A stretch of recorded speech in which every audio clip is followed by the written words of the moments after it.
Jersey Endo gimana? Ya jadi itu jadi pengalaman bagus juga buat saya. Dia adalah juara Jepang ini beda kelas guys. Bueno, es un partido complicado, aunque después del primer gol Indonesia se fue bajando un poquito a poquito a poco. Bayangkan sebuah malam nos di costó mana menos, langit pero tak hanya la verdad que gelap es un oleh rival muy malam, complicado, tapi juga que oleh está rasa creciendo, kecewa. Angin yang bertiup de seolah repente, o sea, membawa bisik luka muy dari rápidamente stadion está ke jutaan creciendo y hati. Suara peluit panjang itu y bueno, bukan hanya tanda le akhir deseo pertandingan, mucha suerte tapi en el seperti playoff nada y yang que duka yang les pase lo mengiris. Bukan hanya soal kalah, tapi soal rasa yang tak berdaya. 6 gol bersarang tanpa balas, bukan hanya angka, tapi pukulan telak untuk meruntuhkan ekspektasi. Jepang tak sekadar menang, mereka memamerkan level permainan yang terasa seperti dari galaksi yang berbeda. Namun dari sekian banyaknya nama di atas rumput hijau, satu nama justru jadi pusat kemarahan, yaitu Beckham Putra. Beckham Putra, anak muda dari Bandung dengan kepala tegak, masuk sebagai starter atas kepercayaan Patrick Kluivert. Tapi performanya tenggelam oleh prasangka, bukan karena salah umpan atau lambat transisi, tapi karena dia menggunakan lambang yang lama-lama jadi kutukan, yaitu Persib Bandung. Inilah pangkal dari segalanya, bukan permainan tapi bendera klub. Seolah hasil buruk timnas bisa diringkas dalam satu kesimpulan dangkal karena adanya anak Bandung di atas lapangan. Tapi mari kita berhenti sejenak, tarik napas dan berpikir, ini bukan sekedar sepak bola. Ini tentang luka kolektif yang belum pulih, dendam lama yang belum selesai, dan ilusi nasionalisme yang dibungkus rapi oleh fanatisme buta. Malam itu bukan cuma timnas yang tumbang, tapi juga akal sehat dan harapan kita untuk jadi bangsa besar lewat sepak bola. Makanya, dalam video ini kita bakal bedah tuntas siapa Beckham Putra sebenarnya, bagaimana pola rivalitas klub meracuni tim nasionalisme, dan kenapa regenerasi pemain akan terus gagal jika setiap talenta muda selalu dibakar oleh netizen sendiri. Jadi, jangan terburu-buru, mari kita kupas tuntas di video ini.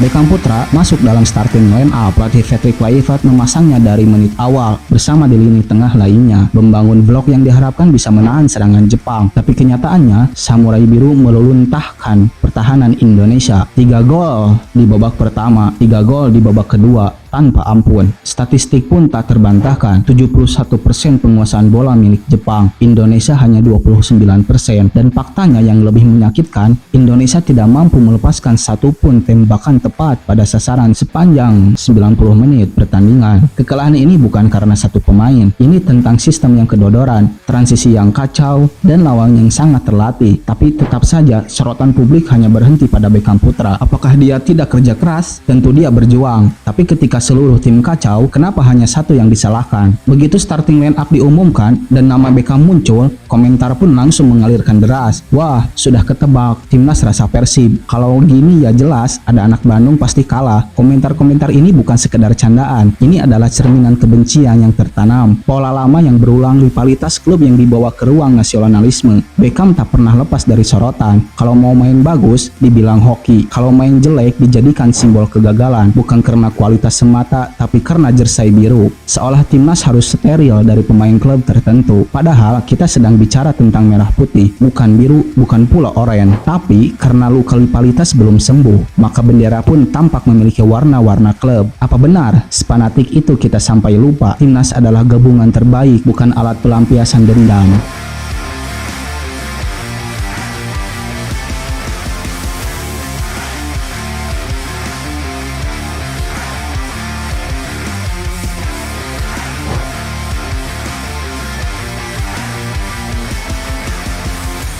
Siapa Beckham Putra Nugraha? Bukan cuma pemain muda biasa, dia adalah hasil dari proses panjang, bukan produk instan. Sejak usia belasan, dia sudah menyisihkan waktu bermainnya untuk latihan keras, cedera, mental breakdown, sorotan sejak muda, semua pernah dia alami. Dia bukan selebriti yang lahir dari sosial media, dia pemain sepak bola yang hidup dari tekanan. Dan malam itu, dia bermain sejak awal, berusaha mengimbangi Jepang yang kelasnya jauh di atas, berusaha mengimbangi Jepang yang levelnya jauh dari kita. Beckham Putra pun diganti di babak kedua oleh Marcelino Ferdinand, tapi bukan karena buruk, melainkan karena tim butuh tenaga segar. Dia sudah berlari, sudah berjuang, sudah bertahan, tapi di mata netizen semua sangat sia-sia. Setiap keputusan Beckham dianggap salah, main salah, dicadangkan salah, dianggap beban, masuk timnas disebut anak titipan. Bagaimana anak muda bisa bertumbuh kalau setiap langkah dianggap dosa?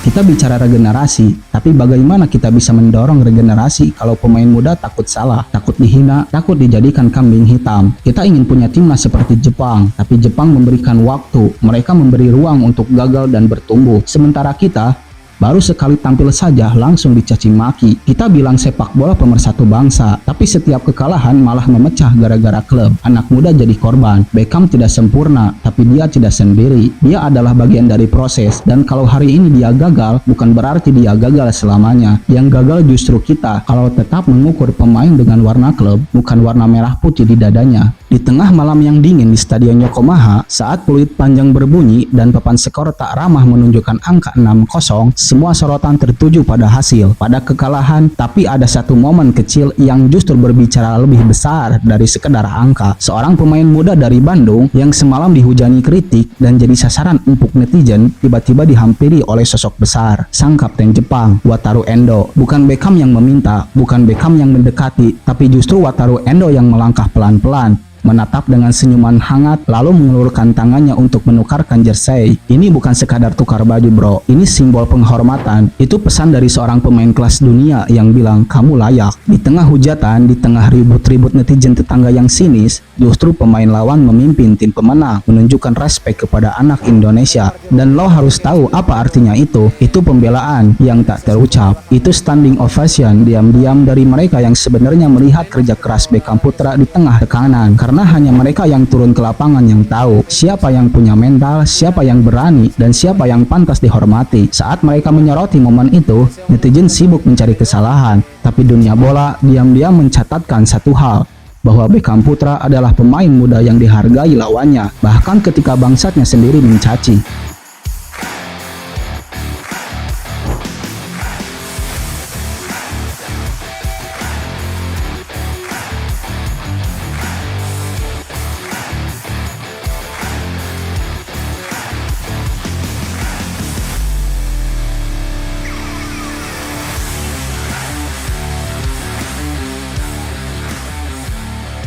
Mungkin kita kalah skor, tapi kita gak kalah harga diri. Dan malam itu, anak Bandung yang dibesarkan di tanah rivalitas justru mendapatkan pelukan dari Samurai Biru. Itu bukan akhir cerita, itu awal buat yang peka. Karena kadang penghargaan gak dapat dari fans sendiri, tapi dari musuh yang kagum diam-diam. Jadi, Sobat Garuda, adil gak kalau Beckham Putra dijadikan tumbal kekalahan semalam? Dia main sejak menit pertama, bukan masuk sebagai cadangan. Dia bukan penentu kekalahan, tapi dia menjadi korban kemarahan. Kalau lo pecinta timnas, buktikan dengan logika, bukan dengan emosi yang tersisa dari rivalitas liga. Kalau Sobat Garuda sepakat Beckham Putra tidak pantas dihujat, tekan like, share video ini, dan tulis di kolom komentar. Dukung regenerasi, stop rivalitas klub di timnas. Subscribe channel ini kalau lo percaya bahwa masa depan timnas harus dibangun dengan empati, bukan dengan caci maki. Kita bentuk komunitas pendukung yang sehat, bukan fans garis keras, tapi pendukung garis sadar. Terima kasih Sobat Garuda sudah menonton video ini.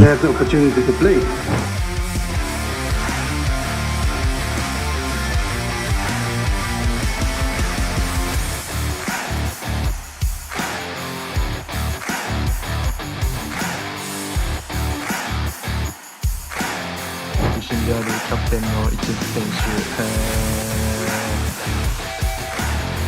を中心とした、強固な守備を、打ち破る